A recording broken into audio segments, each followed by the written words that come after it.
All right, online, can you hear us now? Yes. Yes. Thank you. Sorry about that. Kama, do you mind reading out who's online? Oh, online we have Angela King Ramsey, Daniel Thomas, Dave Landeweer, Dave Tomzik, Don Dina, someone identified as DOT GK1, Drew Duffin, Heidi Lichtenberger, Jack Malik, Jackie Forbes, Carly Cazzato, Laura Fedak, Mark Kane, Megan Swanson, Mike Sobczak, Pam Selesky, Russell Petroviak, Steve Shelkey, Suzette Quintel, Terry Dixon, and Katie Hurtis. And since the audience wasn't hearing us when we did introductions, committee members are Mark Pitstick from RTA, Grant Davis from CDOT, Doug Ferguson from CMAP, Tom Rickert representing the counties, and Mayor Dave Brady representing the Council of Mayors. In the audience are Eric Charnota, Brian Larson, and Mike Clemens. Thank you, Kama.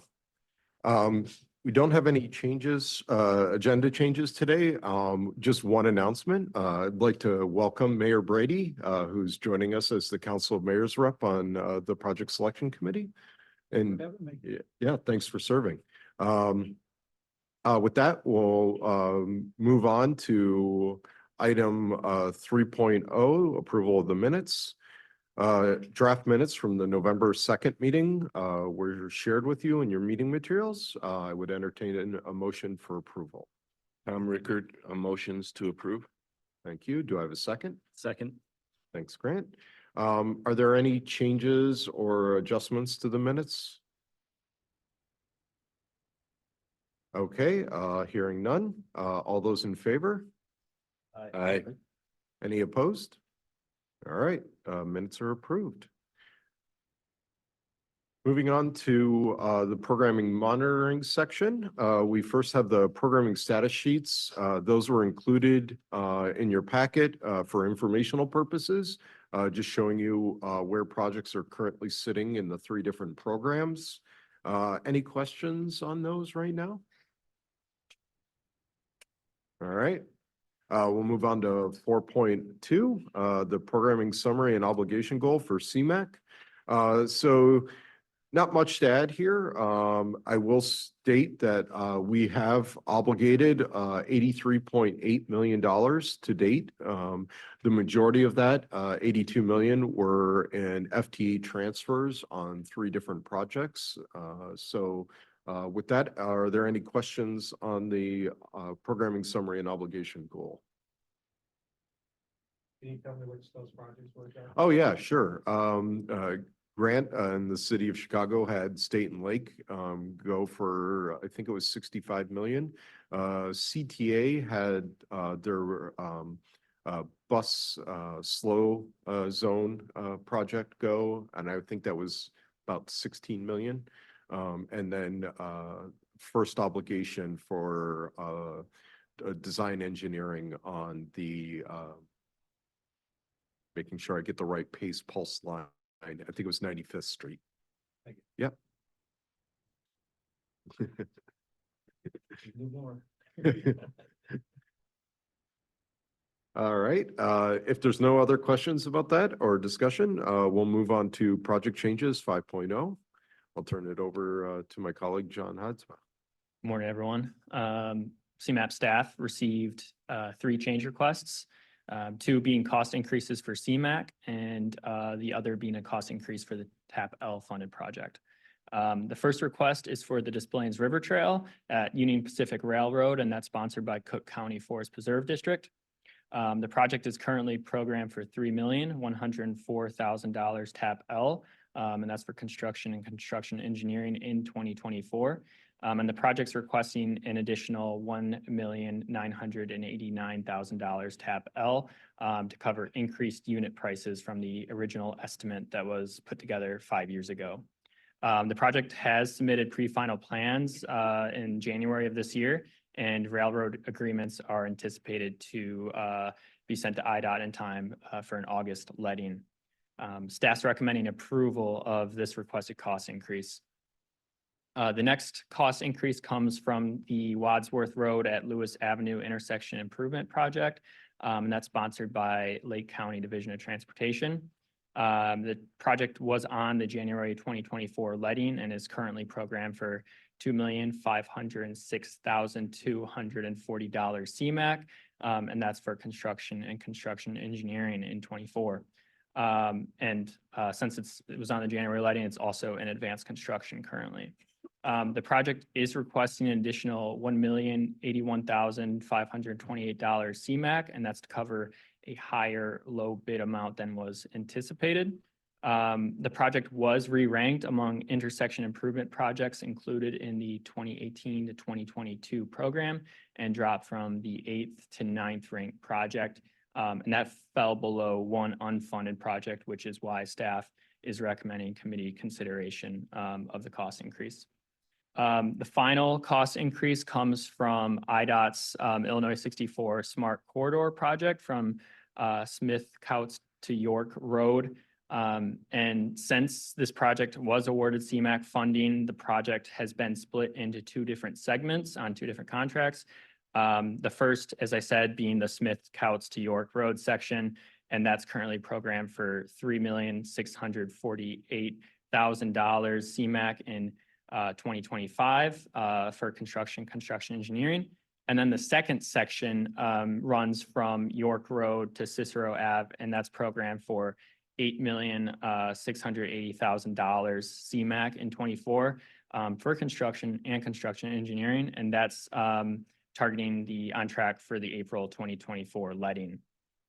The project is requesting an increase of $4,793,600 CMAQ for construction engineering in 2025.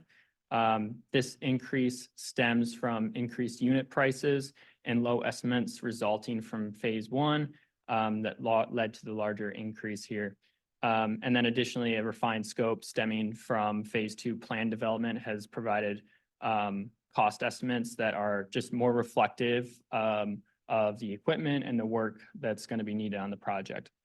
It was re-ranked among transit service and equipment projects included in the 2020 to 2024 program and remained the third ranked project. And that's ahead of the only other unfunded project in that category, project type.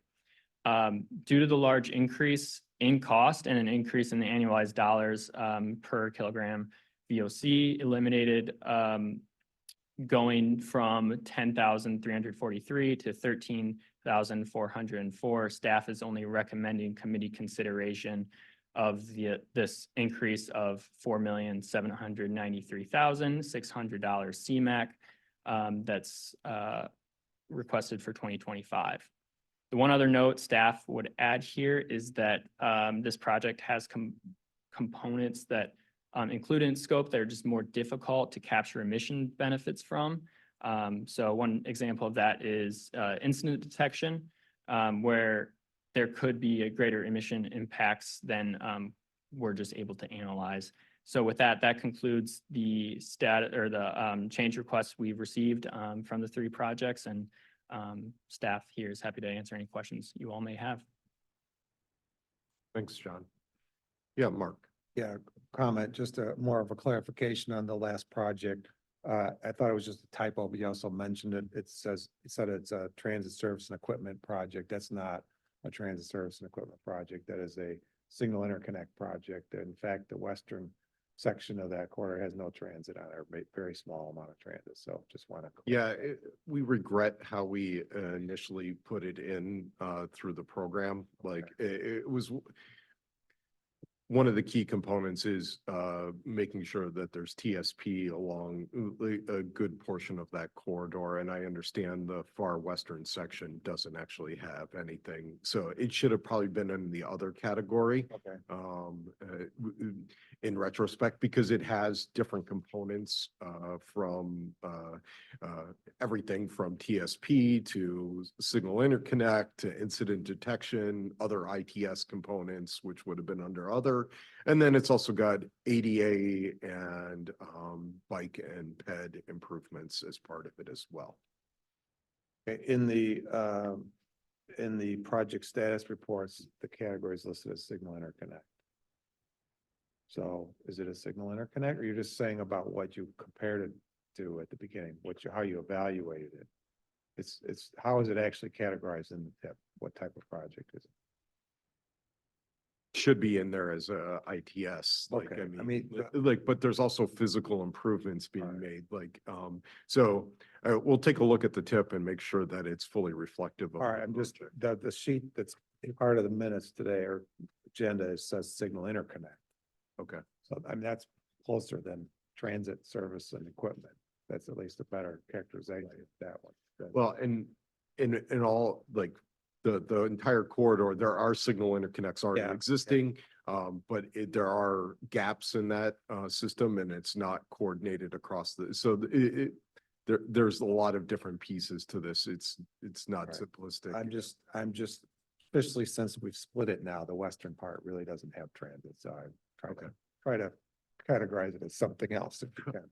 All right, Yeah, no, and I think we would have, but except we originally like ranked it in that other category and it probably shouldn't have been a few years ago. okay, thank you. And I would add, just 1 second, that we do have folks online and in person that can answer from the different applicants that can answer questions. Yeah, Tom. I just, a general question in regards to our unobligated balance, our obligations.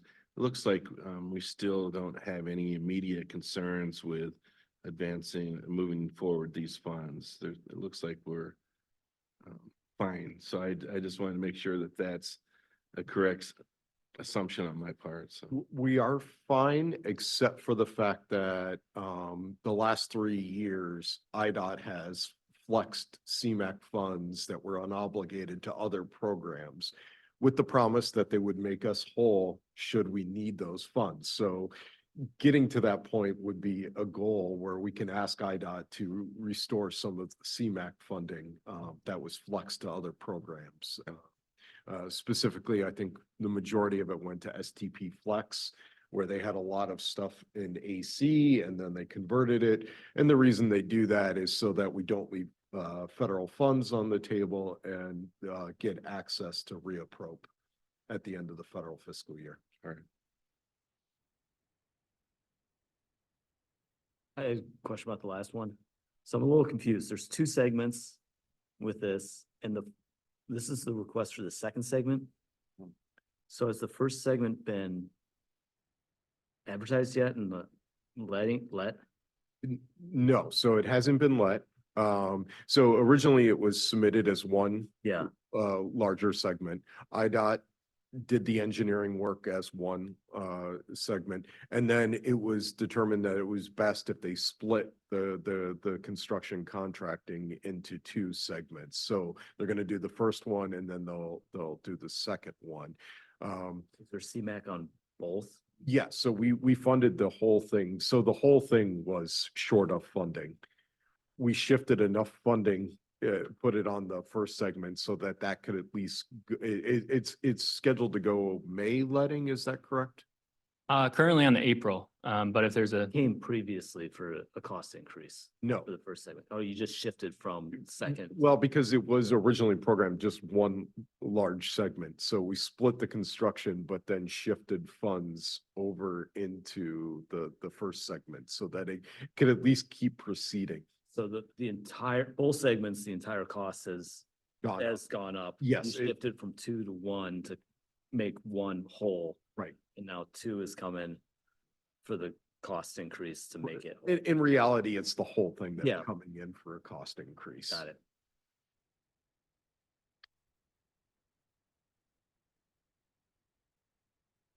Tom Ricker will make a motion to approve all 3. All right, do I have a second? Second. Thank you. Any other further discussion? Like I mentioned, we do have folks here that can answer any other specific questions on these projects. All right, hearing none. All those in favor? Aye. Opposed? All right. The change requests are pass. Moving on to program development. So we're still proceeding with doing a call for projects opening up in October of this year.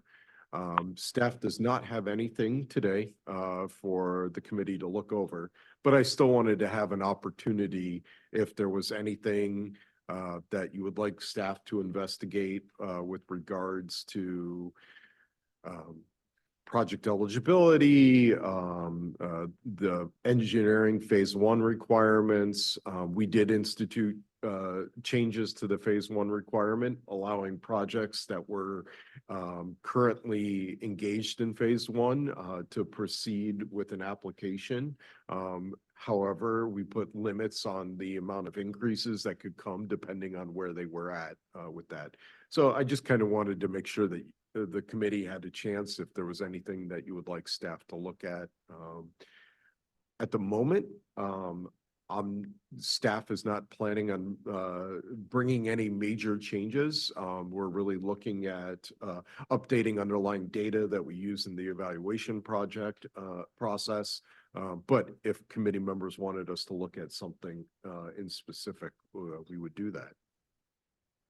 Were the phase one changes kind of the same, mirror what happened with the STP share? They were exactly Okay. the same.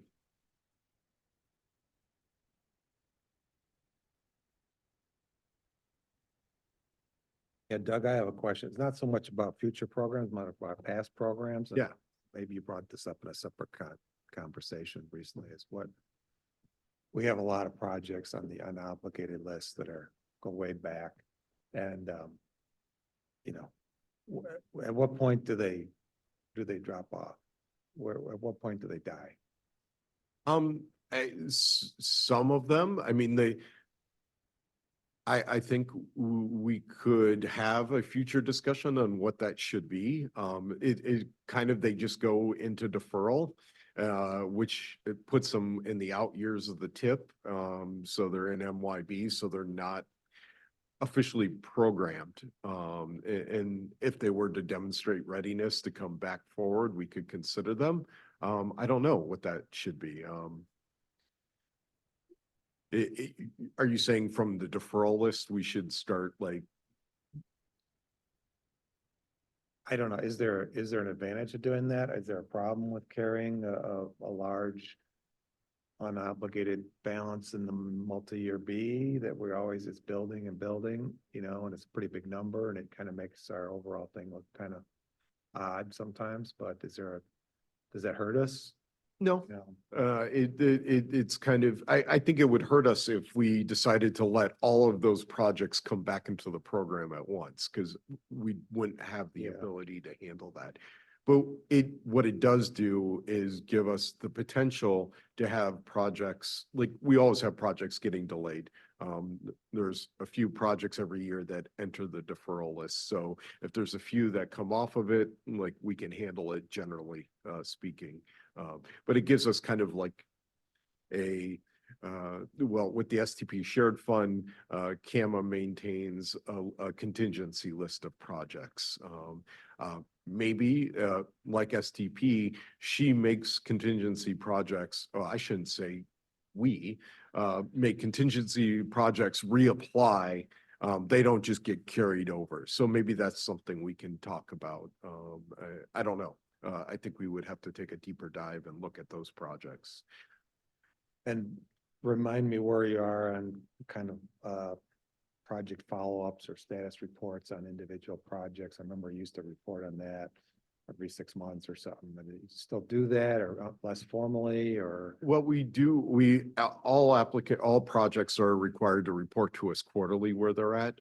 No, a good portion of the projects, project is unchanged, like the quarterly, like Yeah. status doesn't change that much, but we maintain those lists. We look at them, try to catch projects that are moving forward that maybe haven't done so in the tip, and or they have a sizable unfunded project amount associated with it. And so we reach out to applicant or project sponsors to make sure that they don't need a cost increase and everything like that. And we'll add that we do post those quarterly status updates on the projects in the tip. so that they're available to anybody through our secured site. You can't view the documents on the unsecured site, but we do maintain those. Yeah, I don't have a specific recommendation necessarily, but I just want to make sure, first of all, there's no disadvantage to having those projects, those dead projects on the list. Or if there's an advantage to taking them off the list, but it seems like at some point, there should be some outreach from staff to projects that appear to be dead and saying, do you still want this project in the program? Or is it gone? And then we clear it out off the books or something. And not systematically, but staff do, like when we get a project that like indicates that they're really not going forward, we do pull them off. Okay, and that's fine, but maybe, I'm not trying to make work, but a little bit effort. No, I think I had grand plans of doing Yeah, something to yeah. that effect, but like, there's always shifts in like staff resources. And that's and- fine. I understand that, but Yeah. at some point, it maybe it's worthwhile, I think, to do. Okay.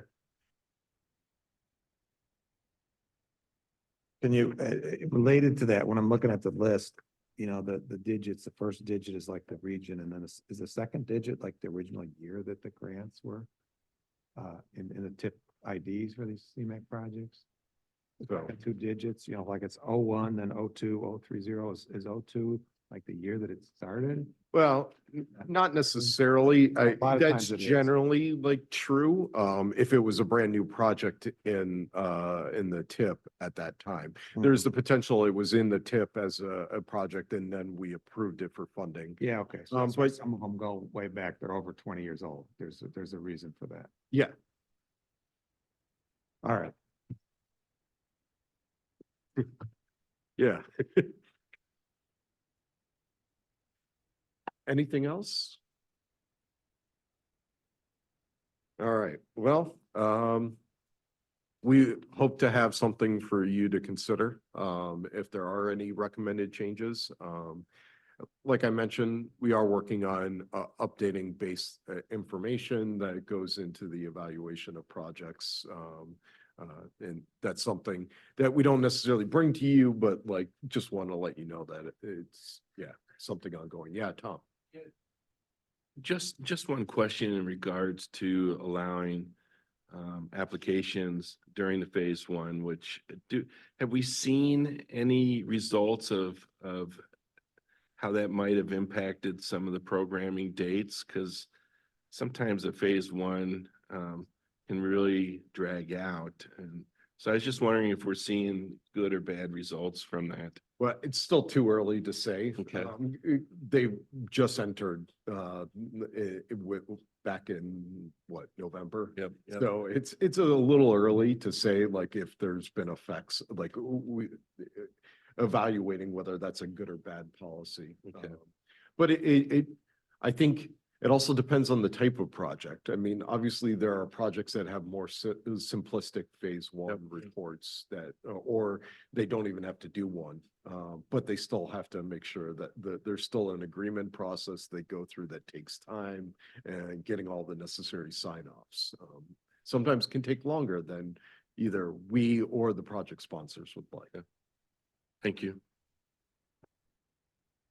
I don't know, Cameron, do you have anything to add on that? So we just like, Yeah, I mean, I agree. It's kind of early to determine, but I think we have seen since the last cycle and, you know, the restrictions in the STP. I don't want to say they started earlier. They were the same, but it was a harder shift, I think, in STP than it was for CMAQ.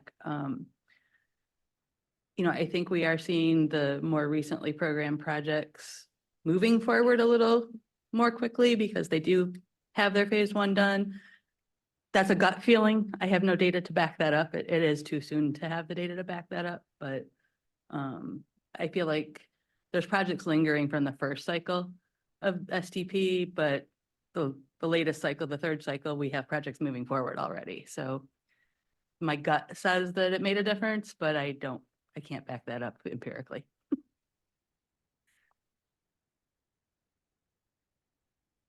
well, with that, we'll move on to other business.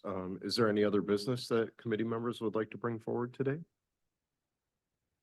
All right, hearing none, public comment. We did not receive any public comment in advance of the meeting. Is there anybody in the audience or online that wishes to address the committee?